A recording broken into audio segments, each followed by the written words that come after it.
आपल्या राजगुरुनगर शहराचा DPR झाला होता। तो DPR अद्यापपर्यंत कार्यान्वित झाला नाही आणि लोकांपर्यंतही आला नाही। त्यामुळे तो DPR स्वीकारून अधिकचं राजगुरुनगर शहरासाठी काय करता येईल हे आम्ही प्रचारादरम्यान सांगून सर्व लोकांना विश्वासात घेऊन एक प्रत्येक प्रभागात जाऊन एक चांगल्या प्रकारची कामं कुठं काय करून सगळी ती ब्लूप्रिंट आम्ही तयार करून त्याप्रमाणे काम भविष्यात करणार असं त्यामागचा उद्देश होता।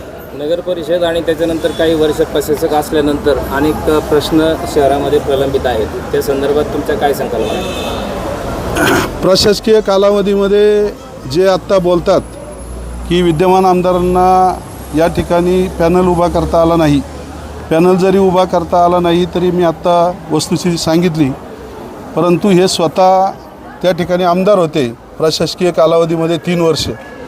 त्यामुळे यांनी आमदार म्हणून खेडमध्ये काय केलं दाखव, जे कामं केली ती अपूर्ण आहेत आणि जी कामं केली ती त्यांच्या बगलबच्च्यांना दिली, त्याच्या चौकशा आता लावल्याच्या नंतर सगळं काय उघड होईल। 15 वर्षात यांना राजगुरुनगरचं